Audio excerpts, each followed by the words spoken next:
नमस्कार. आपण पहिल्या व्हिडिओमध्ये चॅप्टर नंबर 1 to 3 पार्ट 1 चं बेसिक तुम्हाला टोटल फॉर्म्युले आणि रूल्स पहिल्या व्हिडिओमध्ये आणि या व्हिडिओमध्ये आपण chapter number 4 to 6 10th maths part 1 आपण जे इम्पॉर्टंट परीक्षेला आहे एवढं जरी मुलांनी अभ्यास केला तर ते 100% पास होणार.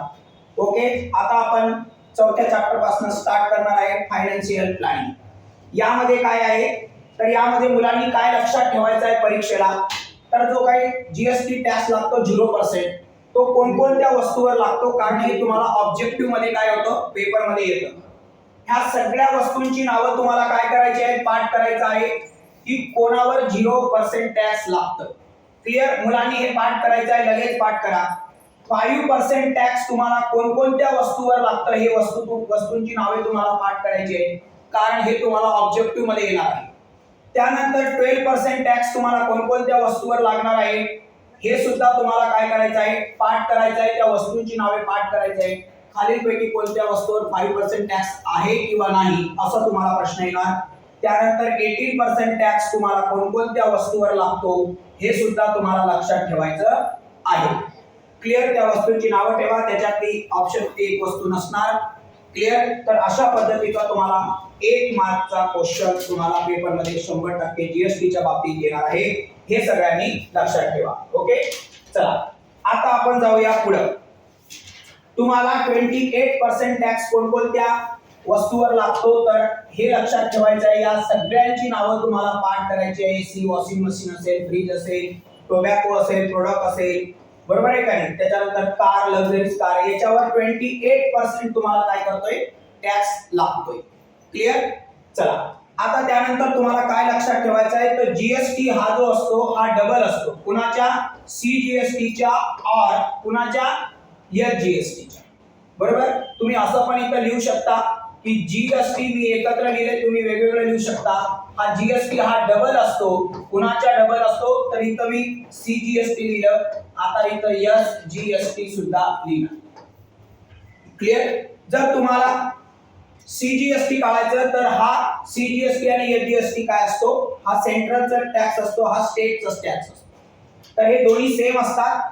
बरोबर, समजा हा जर 5% असेल तर हा सुद्धा 5% असतो. क्लिअर, आता तुम्हाला सीजीएसटी काढायचा आहे तर हा जीएसटीच्या अर्धा असणार. समजलं? क्लिअर, समजा जर जीएसटी आहे 18% तर हे किती असणार आहे 9%. फक्त लक्षात ठेवा. तुम्हाला जर एसजीएसटी विचारलं 1 मार्कचा क्वेश्चन तर तो जीएसटीच्या कसा असणार आहे हाफ असणार आहे, अर्धा असणार आहे. हे सुद्धा इथं लक्षात ठेवायचं आहे. महत्त्वाचे टॉपिक आहेत या चॅप्टर मध्ये. Clear, okay, done. आता हे लक्षात ठेवायचं आणि पाठ करायचं, वहीमध्ये लिहून घ्यायचं आहे तुम्हाला. क्लिअर, चला आता त्यानंतरचा जो महत्त्वाचा मुद्दा आहे तो आहे अमाऊंट पेड बाय कस्टमर. तुम्हाला taxable value plus GST plus SGST तुम्हाला पेड करावा लागतो दोघांचाही. तेव्हा तुम्ही अमाऊंट पेड बाय कस्टमर. त्यामुळे सगळ्यात जास्त भार वस्तूंचा विकत घेण्याचा हा कस्टमरवर पडत असतो. क्लिअर, त्यानंतर आहे तुम्हाला जर टोटल जीएसटी विचारलं तर सीजीएसटी एसजीएसटी मी तुम्हाला आता सांगितलेलं आहे. पाठ करून टाका. दोघांची प्लस केली तुम्हाला हा 1 मार्काचा प्रश्न पेपर मध्ये 100% येऊ शकतो. त्यानंतर आता तुम्हाला इथं मी एक समजवण्यासाठी एक चार्ट दिलेला आहे की आपल्याला वस्तू महाग कशा होतात. बघा, हे नंबर 1 आहे जीएसटीचं टॅक्स इनव्हॉइस आहे नंबर 1. हे नंबर 2 आणि नंबर 3 वस्तू कशा कशा पद्धतीने महाग होत जातात. हे प्राइस आहे. हा काय डायरेक्ट मॅन्युफॅक्चर आहे. कंपनी आहे.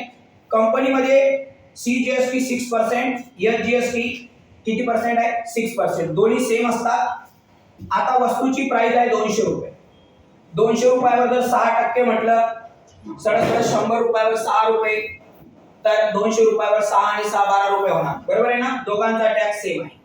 आता वस्तू ज्या वेळेस होलसेलरकडे जाते आपण डायरेक्ट वस्तू कंपनीकडून विकत घेत नाही. कंपनीमध्ये कारण एवढे पैसे आपल्याकडे नसतात. कंपनी काय आपल्याला 1 पेन 2 पेन देत नाही. मग आपल्याकडे त्याची प्राइस किती होणार 300 रुपये होणार. सीजीएसटी एसजीएसटी सेम आहे पण प्राइस मात्र इथं 12 होती इथं मात्र 18 झाली आणि 18 दोघांची टोटल झाली. कारण ही 300 रुपये आणि 18 दोन्ही 36 336 रुपयाची वस्तू होलसेलरला मिळाली. आता होलसेलर तर काही फुकटचा धंदा करणार नाही. त्याला पण पैसे पाहिजेत का नाही. मग तो काय करणार त्याची प्राइस डायरेक्ट कस्टमरला इथं रिटेलर हे टी आहे. क्लिअर. तर रिटेलरला ती विकणार 400 रुपयाला. टॅक्स मात्र सेम असणार आहे 6% सीजीएसटी एचजीएसटी. आता विषय आहे की 400 रुपयावर जर 6% काढलं तर 24 रुपये होणार. 24 रुपये केंद्राचा, 24 रुपये राज्यांचा. मग आता 48 रुपये झाले आणि हे 400 रुपये त्यांनी किंमत वाढवलेली म्हणजे टोटल 448 रुपये कस्टमरला पेड करावे लागणार आहे. म्हणजे कंपनी तयार झालेली वस्तू किती रुपयाची आहे?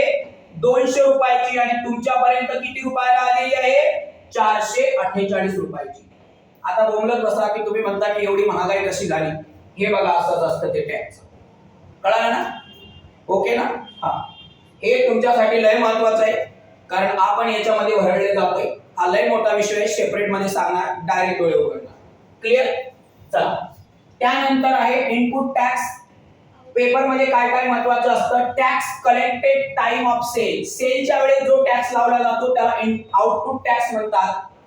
आणि इनपुट टॅक्स ज्या वेळेस एखादी वस्तू परचेस आपण करतो त्यावेळेस आपल्याला इनपुट टॅक्स लावला जातो.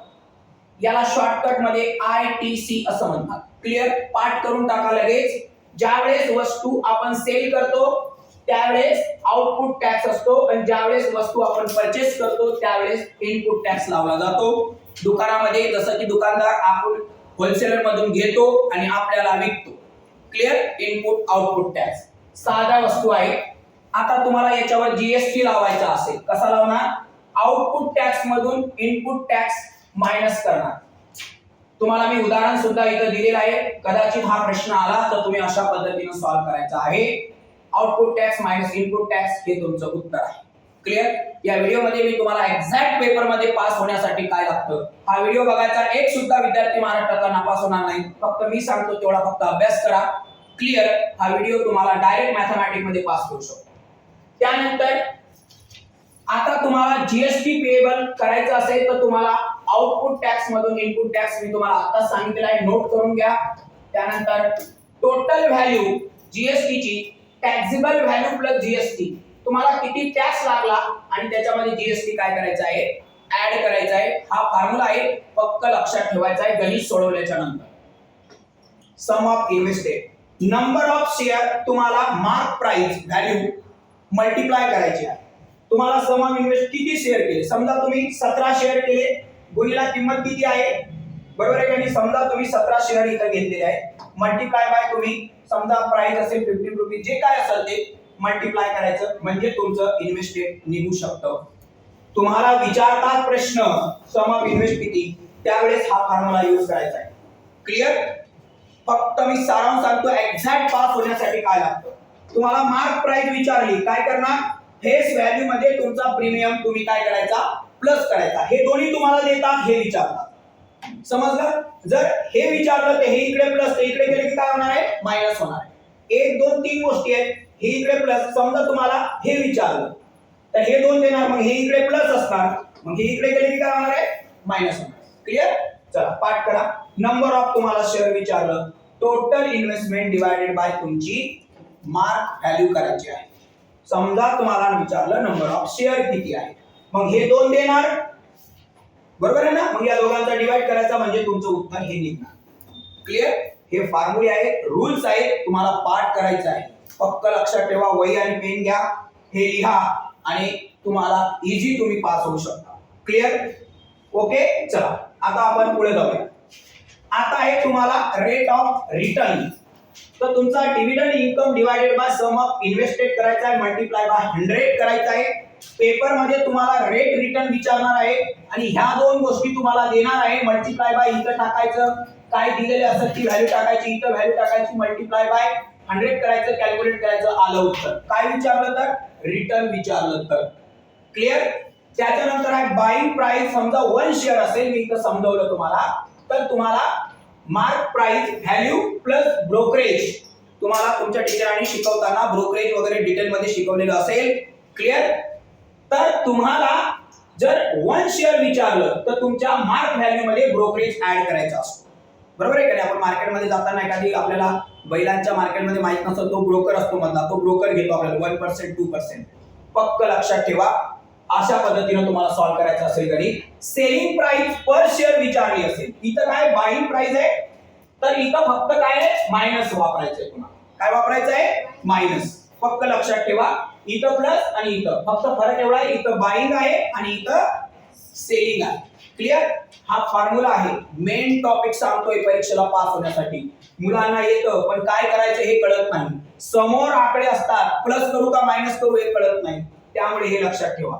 सगळ्यात महत्वाचं कॉस्ट ऑफ वन शेअर विचारलं तुम्हाला, 1 2 3 गोष्टी दिल्या आणि कॉस्ट विचारली तर तुम्ही या तिघांची प्लस करायची आहे. मार्क व्हॅल्यू, ब्रोकरेज आणि जीएसटी या तिघांची तुम्हाला काय करायचे प्लस करायची आहे. हे तिन्ही देणार पण तुम्हाला विचारणार वन शेअरची कॉस्ट किती, तर तुम्हाला हा फॉर्म्युला वापरायचा आहे. टोटल ब्रोकरेज किती असणार. ब्रोकरेज काय करतो तो पर शेअर घेतो multiply by number of share. किती तुम्ही किती शेअर घेतले त्यावर त्याचा ब्रोकरेज ठरतो. मग ब्रोकरेज पर शेअर एका शेअरवर समजा 1 रुपया मल्टिप्लाय बाय तुम्ही शेअर घेतले 100 तर किती झाले मग आन्सर 100.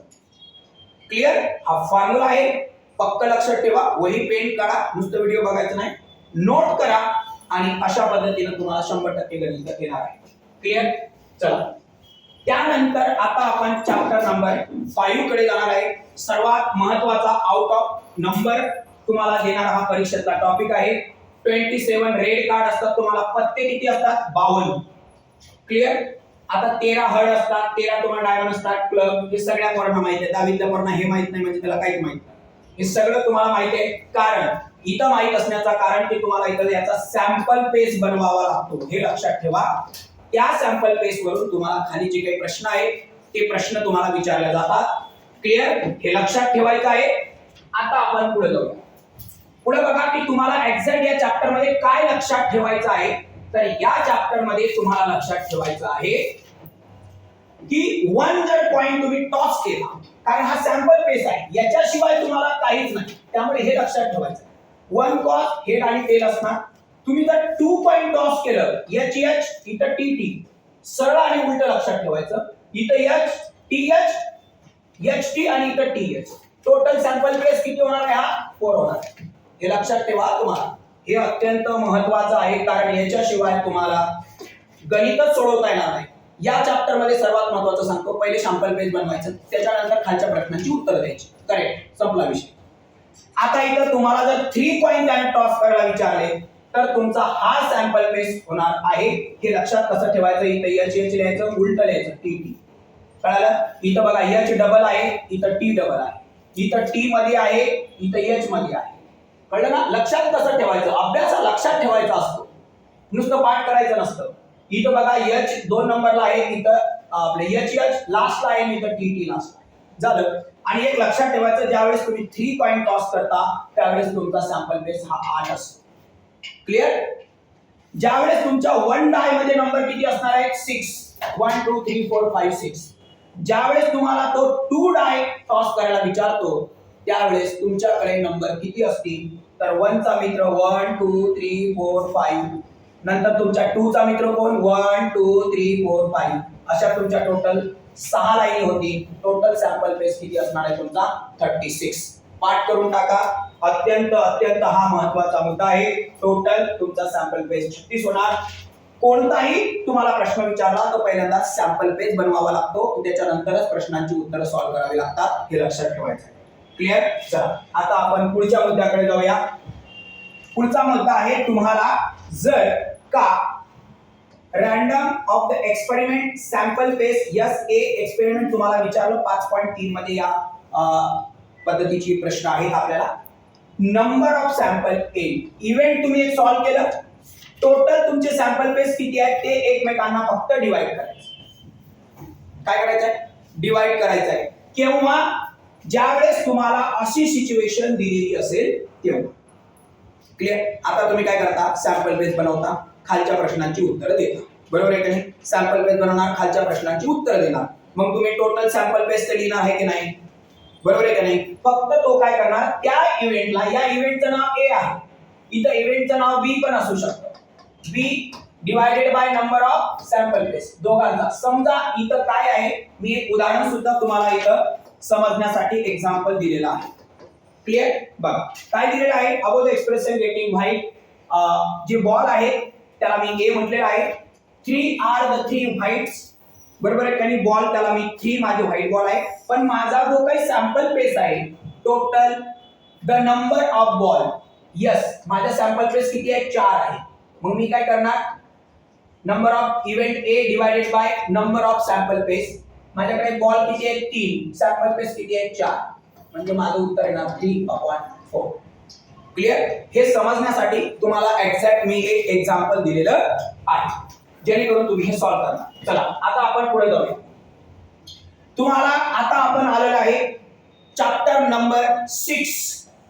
कितवा चॅप्टर नंबर? Chapter number 6. सर्वात महत्वाचं चॅप्टरचं नाव आहे statistic.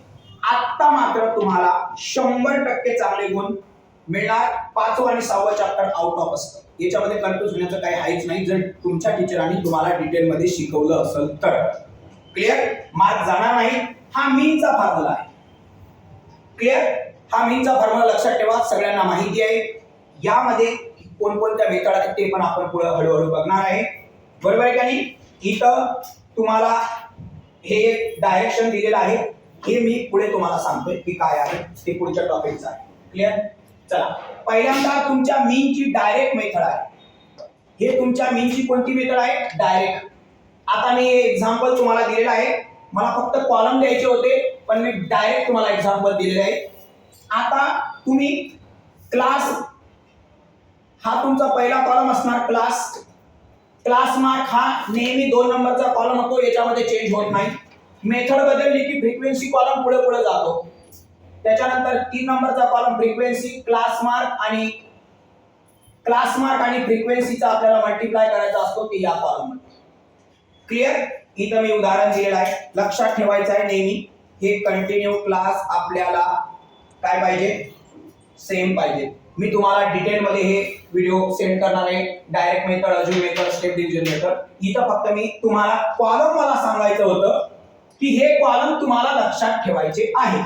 Class mark, frequency, class mark multiply by frequency, हे मला इथं सांगायचं होतं. कारण मुलांना प्रश्न आला समोर की कॉलम काय आकायचे हेच कळत नाही. क्लिअर ना? हे लक्षात ठेवा. आता इथं तुम्हाला सॉल्व्ह करायचं आहे, काहीच नाही. क्लास मार्क कसं काढतात माहिती आहे ना, तुम्हाला शिकवलं असेल तुमच्या शिक्षकांनी. या दोघांची प्लस करायची आहे, डिवायडेड बाय 2 करायचं. 0 + 20 होणार, त्याचा हाफ 10 होणार. हे किती होणार बघा, 60 चा हाफ किती होणार? या दोघांची प्लस करायची, डिवायडेड बाय 2 करायची. फक्त लक्षात ठेवा, हा तुमचा क्लास मार्क आहे. फ्रिक्वेन्सीचा कॉलम तुम्हाला दिलेला असतो. तुम्हाला कोणकोणते गिवन कॉलम असतात? गिवन म्हणजे दिलेले, हे 2 कॉलम दिलेले असतात. हे असं आडवं छापलेलं असतं, ते आपल्याला पूर्ण आखावं लागतं. त्याच्यानंतर 10 × 30 हे बघायचं, हे पूर्ण या दोघांचा मल्टिप्लाय केलेला आहे. या कॉलम मध्ये लिहिलाय, याची प्लस करायची आहे सगळ्यांची आणि याची सुद्धा प्लस करायची आहे आणि दोघांचा इथं काय करायचं आहे? डिवाइड करायचा आहे. महत्वाचं हे आहे, हे तुम्ही शिकलेले आहात. मला हे सांगायचं आहे की हे लक्षात ठेवा, हे तुम्हाला आपोआप येईल आणि हा फॉर्म्युला सुद्धा लक्षात ठेवा. क्लिअर ना? लक्षात ठेवा पक्क. चला आता त्यानंतर आपण पुढे जाऊया. दुसऱ्या नंबरची मेथड आहे अज्युम मीन मेथड. या मेथड मध्ये मी आता तुम्हाला जे मला एक्झॅक्ट सांगायचं आहे, गणित तुम्हाला सोडवता येतं, पण मला सांगायचं की पेपरच्या दृष्टीने तुम्हाला काय लक्षात ठेवायचं आहे. तर पेपरच्या दृष्टीने तुम्हाला लक्षात ठेवायचं आहे हे. पहिला कॉलम काय असतो? Class mark, class. दुसरा कॉलम काय असतो? Class mark. तिसरा कॉलम काय असतो? DI, XI आणि -A म्हणजे अज्युम आहे. मी ते दिलेलं आहे, तुम्हाला पुढे सांगणार आहे सगळं. क्लिअर? हे लक्षात ठेवायचं आहे. इथं फॉर एक्झाम्पलला हे नंबर आलेला आहे, नाही तुम्ही म्हणता नंबर कुठून आला आहे, हा फॉर एक्झाम्पल नंबर आलेला आहे. ओके. त्यानंतर चौथा कॉलम असतो फ्रिक्वेन्सी आणि 1 2 3 4 आणि 5वा कॉलम असतो डिव्हिएशन. डी म्हणजे डिव्हिएशन, हे इथं आलेलं आहे. पक्क लक्षात ठेवा. F म्हणजे फ्रिक्वेन्सी. आता अज्युम मेथड मध्ये 1 2 3 4 5 कॉलम असतात. फक्त लक्षात ठेवा, हे लक्षात ठेवायची गरज आहे की अज्युम मेथड मध्ये 5 कॉलम असतात आणि तुम्हाला मला जे सांगायचं होतं की डायरेक्ट मेथड मध्ये 1 2 3 4 कॉलम असतात. त्यामुळे कोणत्या मेथड मध्ये किती कॉलम आहेत हे लक्षात ठेवा. चला अज्युम मेथड मध्ये या दोन कॉलम मध्ये कधीही चेंज होत नाही, फक्त लक्षात ठेवायचं. बघा मी बोललो की फ्रिक्वेन्सीचा कॉलम एक पुढे जातो, इथं हा नवीन कॉलम आला त्यामुळे फ्रिक्वेन्सी कॉलम पुढे गेलेला आहे. कळालं तुम्हाला? हे लक्षात ठेवायचं आहे. अजून मेथड मध्ये सोडवत असताना हा फॉर्म्युला इथे यूज करायचा आहे. पहिले या दोघांचा तुम्हाला डिवाइड करायचा आहे आणि त्यामध्ये तो जो नंबर आहे डिफरन्स तुमचा इथं ऍड करायचा आहे. हे सॉल्व्ह केल्याच्या नंतर हा तुम्हाला फॉर्म्युला यूज करायचा आहे. गणित कसं सोडवतं हे काय असतं तुम्हाला डिटेल मध्ये मी तुम्हाला व्हिडिओ सेंड करणार आहे की अजून मेथडनं गणित कसं सोडवतात. या व्हिडिओमध्ये मी काय सांगताय तुम्हाला की एक्झॅक्ट तुम्हाला लक्षात. आता समजा एखाद्या मुलाचं चुकलं पण तुम्ही फॉर्म्युला तर करेक्ट लिहिलाय ना, मग तुम्हाला गणिताच्या नियमानुसार स्टेप बाय स्टेप मार्क मिळणार आहे. त्यामुळे इथं एक्झॅक्ट हे लक्षात ठेवायचं. क्लिअर? कोणत्या मेथडनं? अजून मेथडनं. हे कॉलम हा हे दोन त्या मेथडचे फॉर्म्युले आहे. क्लिअर ना? चला आता त्यानंतर आपण पुढे जाऊया. पुढची मेथड आहे step division method. Step division method हे पण आपल्याला एक मीन काढण्याची मेथड आहे. आता यामध्ये कॉलम बघा कोणता आहे. पहिला कॉलम क्लास पाठ करून टाका, दुसरा कॉलम क्लास मार्क पाठ करून टाका, बदल नाही. तिसरा कॉलम हा त्याच मेथडचा आहे जी मागची मेथड अजून शिकलो आपण ती. त्यानंतर आता हा नवीन कॉलम आलेला आहे आणि हा बघा फ्रिक्वेन्सी कॉलम एक पुढे सरकलेला आहे. पाठ करून टाका FIUI. किती कॉलम आहेत? 1 2 3 4 5 6. त्या कॉलम मध्ये मागच्या अजून मध्ये किती कॉलम होते? 5. इथं कॉलम किती आहेत? 6. नवीन कॉलम कोणता आलेला आहे? हा वाला. गणित सोडवताना हे काय असतं तुम्हाला डिटेल मध्ये सांगत. या व्हिडिओ मध्ये फक्त एवढं तुम्हाला सांगतो की हे कॉलम पाठ करा, कोणते कॉलम असतात हे पाठ करा. अजून मेथडचं गणित आलं, डायरेक्ट स्केल पट्टी घ्यायची, पटापट कॉलम आकायचे. पहिला कॉलम काय असतो? क्लास. पाठच करून टाकायचं. क्लास, क्लास मार्क, हा कॉलम. चौथा कॉलम इथं काय असणार? पाचवा कॉलम फ्रिक्वेन्सी. 6 कॉलम असणार. मेथडचं नाव, नंबर ऑफ कॉलम. लक्षात ठेवायचं कोणता कॉलम कोणत्या नंबरला. आणि मुलांना सांगतो काय येतं, त्याला गणित वगैरे काय असेल तो बरोबर करू शकतो, पण त्याला कॉलमच आठवत नाही वेळेवर. म्हणजे एक्झॅक्ट गणित कसं सोडवायचं जर हे माहित नसेल तर काही फायदा होणार नाही. क्लिअर? त्यामुळे हे लक्षात ठेवा. हा त्यांचा सगळं आखल्याच्या नंतरचा हा फॉर्म्युला आहे आणि त्यानंतर हा फॉर्म्युला आहे. हे तुम्हाला स्टेप डिव्हिजनचे फॉर्म्युले फॉलो करायचे. त्या दोघांचा डिवाइड करायचा आहे, जे आलं ते याच्यामध्ये मिळवायचं आहे आणि जो डिफरन्स असतो तो इथं मल्टिप्लाय करायचा आहे. या दोघांच्या मध्ये साइन नाही म्हणजे मल्टिप्लाय. हे बेसिक फाउंडेशन लक्षात ठेवा. क्लिअर? हे तुम्हाला तुमच्या शिक्षकांनी शिकवलं असेल पण इथं सारांश सांगतोय, हे लक्षात ठेवायचं. त्यानंतर आपण आता पुढे जाऊया. आपल्याला कळायचं आहे हॅशटॅग मीडियन शिकायचा आहे. असा कोणताही पेपर नाही बोर्डाचा की त्याच्यात मीडियन येत नाही. मीडियन कसं शिकतात? मीडियन मध्ये इथं कॉलम कोणते आहेत मी डायरेक्ट तुम्हाला फॉर्म्युला दिलाय. पहिला कॉलम असतो क्लास, दुसरा कॉलम असतो फ्रिक्वेन्सी, तोच म्हणजे नंबर ऑफ स्टुडंट. फक्त पाठ करा.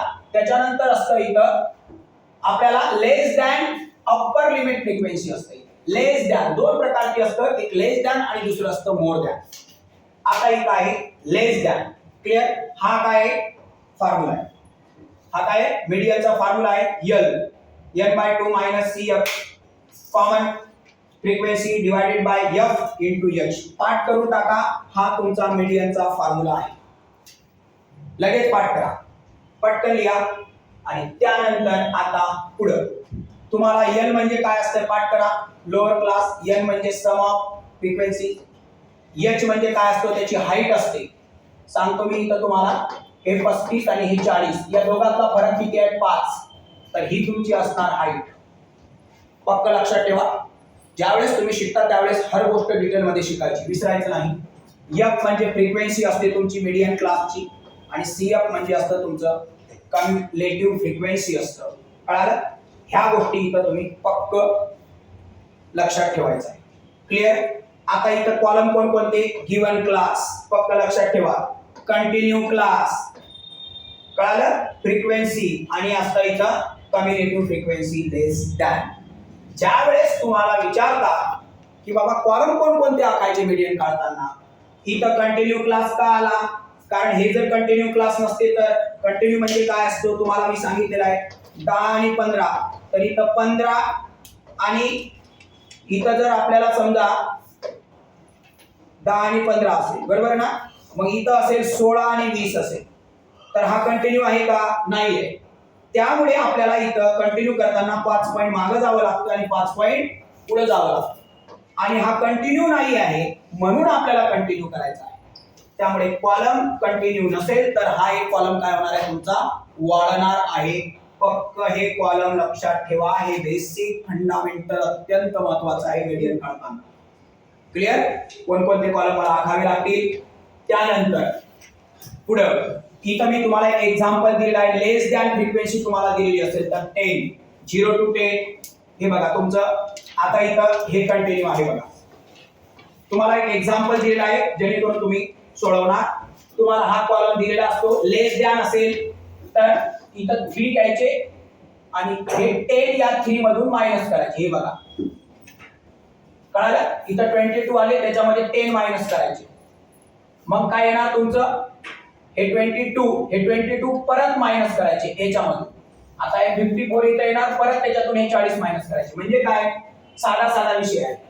तर याच्यामधून हे मायनस करायचं, याच्यामधून हे आणि याच्यामधून हे मायनस करायचं. समजलं? तुमचा n म्हणजे काय असणार 71 n/2 तुमचा येणार 35. यस तुम्हाला मी सांगितलं दोघांची हाईट बरोबर. या दोघांची हाईट किती आहे, दोघांचा फरक किती आहे h 10 चा फरक आहे ना या दोघांमध्ये बरोबर. चला पुढे n/2 हा मीडियनचा तुम्हाला फॉर्म्युला वापरायचा आहे आणि व्हॅल्यू टाकायची आहे आणि गणित सोडवायचं आहे. क्लिअर? हे बेसिक आहे. हे तुम्हाला एक्झाम्पल सहित मी दिलेलं आहे. लेस दॅन आलं तर काय करायचं. क्लिअर? हे पाठ करायचं आहे तुम्हाला. त्यानंतर आता आहे मोड. 3 गोष्टी आपल्याला आलेल्या आहेत. मोड याला मराठीमध्ये बहुलक असं म्हणतात. आता मोड आपल्याला हा मोडचा फॉर्म्युला आहे पाठ करून टाका. मोडचा फॉर्म्युला आहे लगेच पाठ करून टाका. पाठ कसा करायचा इथे येत आहे प्लस f1 f0 इथं 0 मध्ये आहे 1 2 3 असतात तर मध्ये 0 आहे 1 2 इथं झालं इथं मायनस आहे. इंटू एस काय हे लक्षात राहतं. हा याला इथं प्लस असं लक्षात ठेवायचं. मराठीमध्ये याला बहुलक असं म्हणतात. चला हे तुम्हाला मी मागच्या याच्यामध्ये सांगितलेलं आहे. नवीन काय आहे इथं frequency of class preceding of the model class. हे नवीन आलं इथं. f2 काय आहे फ्रिक्वेन्सी ऑफ द क्लास बरोबर आहे. सब्टेनिंग ऑफ द मॉडेल क्लास. गणित सोडवताना हे तुम्हाला सगळं मी शिकवणार आहे. इथं फक्त तुम्हाला काय दिलंय इथं फक्त दिलंय की तुम्हाला एक्झॅक्ट काय लक्षात ठेवायचं आहे गणितामध्ये. गणित कसं सोडवायचं आहे ते आपण गणित एक्सरसाइज शिकवताना तुम्हाला सांगतो. याच्यामध्ये काय सांगतो आपण की एक्झॅक्ट तुम्हाला लक्षात काय ठेवायचं. मोडचा फॉर्म्युला आला तुम्हाला गणित थोडंफार सोडवता आलं पूर्ण सोडवता आलं पण फॉर्म्युला माहित पाहिजे ना आपल्याला की गणितात काय केलं पाहिजे. मी मला पास व्हायचंय चांगले मार्क पाहिजे तर मी हे लक्षात ठेवलं पाहिजे. क्लिअर? चला त्यानंतर आता आहे आपल्याला तुम्हाला एक उदाहरण इथं दिलेलं आहे. ओके हे बघा मोडचं एक उदाहरण दिलेलं आहे. इथं नंबर ऑफ चिल्ड्रेन म्हणजे ही तुमची फ्रिक्वेन्सी असणार. आता इथं बघा सगळ्यात जास्त कोण आहे इथं बघा 70 आहे का. हा तुमचा f1 असणार त्याच्या पुढचा f2 असणार त्याच्या मागचा f0 असणार. हा जो आहे हा तुमचा l असणार. या दोघांना फरक आहे 2 ही तुमचा h असणार. फक्त लक्षात ठेवायचं. क्लिअर? फक्त आणि फक्त लक्षात ठेवायचं. आणि मग आपला फॉर्म्युला आहे तिथं फॉर्म्युला टाकायचं आणि सॉल्व करायचं. ओके आता इथं कंटिन्यू क्लास कसा असेल. आता बघा इथं कंटिन्यू क्लास नाहीये. मुलांनी इथं लक्ष द्यायची गरज आहे. हे गणित तुम्हाला येतं पण इथं कंटिन्यू क्लास नाहीये. कंटिन्यू क्लास 5 पॉईंट मागे जायचं. 1 च्या 5 पॉईंट मागे गेलं 0.5 3 च्या 5 पॉईंट पुढे गेलं 3.5. इथं बघा 4 आहे 4 च्या 5 पॉईंट मागे येणार आणि इथं 5 पॉईंट पुढे जाणार. म्हणजे हा कॉलम एक वाढणार आहे. केव्हा जेव्हा हे कंटिन्यू क्लास नसतील तेव्हा. फक्त लक्षात ठेवा हे तुम्हाला आहे. इथं सगळ्यात जास्त कोण आहे 40 आहे बघा. मग हा तुमचा f1 असणार त्याच्यावरचा f0 त्याच्या खालचा f2 बरोबर. सगळ्यात जास्त 40 आहे म्हणून तो f1 असणार. आणि मग तुम्हाला काय करायचंय फॉर्म्युला वापरायचंय आणि फॉर्म्युल्यात काय करायचंय व्हॅल्यू पुट करायच्या आहे. एक्झॅक्ट एक्झाम्पल लक्षात ठेवा. त्यानंतर तुम्हाला आता काय लक्षात ठेवायचं आहे. आता शेवटचा टॉपिक राहिला आपल्याला. तुम्हाला आता करायचा आहे हिस्टोरी. हा एक्झाम्पल आहे. क्लिअर? हा एक्झाम्पल आहे पण आता हा कंटिन्यू क्लास नाहीये. बघा इथं 9 आहे इथं पण 9 पाहिजे होतं पण ते 9 नाहीये कंटिन्यू नाहीये. मग आता कंटिन्यू नाहीये म्हणून आता काय करायचं आहे त्याला कंटिन्यू करून घ्यायचं. हे बघा हे 8 आहेत ना, पाठीमागे जावा, कंटिन्यू क्लास 8 आहेत, पाठीमागे जावा 7.5, पुढे जावा 9.5. हे बघा कंटिन्यू क्लास करून घेते. 5 पॉईंट मागे 5 पॉईंट पुढे. हे बघा पटपट लक्ष द्या. हे बघा कंटिन्यू क्लास करून घेतले आपण. 5 पॉईंट मागे 16च्या 5 पॉईंट मागे 15.5, 17च्या 5 पॉईंट पुढे गेलं 17.5. हे फ्रिक्वेन्सी ॲज इट इज आपण जशीच्या तशी लिहिली. आता हे जे आहे फर्स्ट वाले लक्षात घ्या, याला आपण खाली द्यायचं. फर्स्ट वाल्यांना खाली द्यायचं, फक्त लक्षात ठेवा. आता लिहिलं या दोघांच्या गटामध्ये फ्रिक्वेन्सी किती आहे 20. हे बघा असं केलं आपण. आलेख घ्यायचा, तुम्हाला बोर्डाच्या पेपरला आलेख मिळणार. 20 पर्यंत गेलं डायरेक्ट आखून टाकायचं पटपट पटपट. हे किती आहे 40. हे बघा आखायचं. स्केल किती घेतलं तुम्ही स्केल द्यायचं. हे तुम्हाला ऑलरेडी माहिती आहे, मी सेपरेट पण व्हिडिओ मध्ये शिकवणार आहे. हे पण तुम्हाला माहिती आहे. झालं तुमचा काढला तुम्ही. सोपा आहे. 3 ते 4 मार्काला हे तुम्हाला येतं, पण कंटिन्यू क्लासकडे लक्ष देणं गरजेचं आहे. हे सोपं असतं. क्लिअर. चला आता आपण पुढे जाऊया.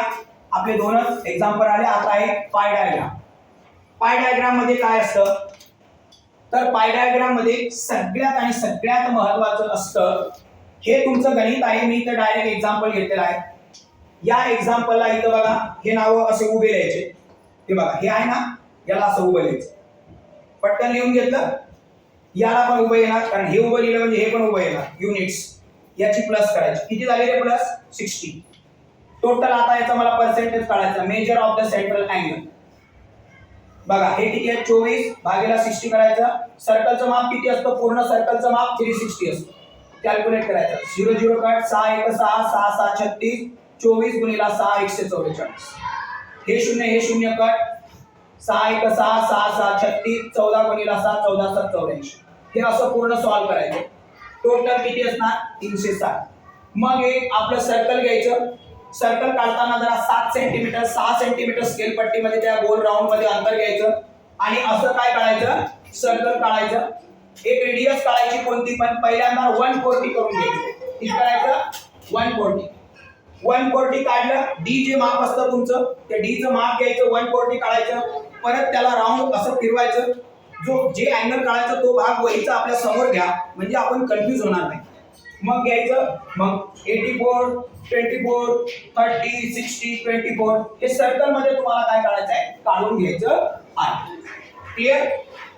हे अशा पद्धतीनं तुम्हाला पाय डायग्राम तुम्हाला काय करायचं आहे, सेंट्रल अँगलची तुम्हाला सॉल्व करायचं आहे. आपल्याला इथं काय करतोय आपण, सेंट्रल अँगल टेबल. हे आपण इथं काय करतोय, हे आपण तुम्हाला सांगतोय. क्लिअर. सेंट्रल अँगल कसं असेल, आता वास्तविकता हे आपण एक पुढच्या पेजवर पण घेणार आहे. हे सेंट्रल अँगल आहे, लक्षात ठेवा. इथं उदाहरण दिलेलं आहे. टोटल सप्लाय इलेक्ट्रिसिटी किती आहे तुमचं, बरोबर. आणि ते आपण पुढे आता बघूया, तुम्हाला सांगतो. आता इथं बघा पॉलिगॉन काढायचं आहे तुम्हाला. काय काढायचं आहे, पॉलिगॉन. कसा पॉलिगॉन काढणार, हे बघा 18 20 19 बघा कंटिन्यू क्लास आहे. 20 21 21 22 23 24 क्लास आहे. क्लास मार्क पहिल्यांदा क्लास मार्क करा. या दोघांची प्लस करायची. 18 भागिला 19 डिवाइडेड बाय 2.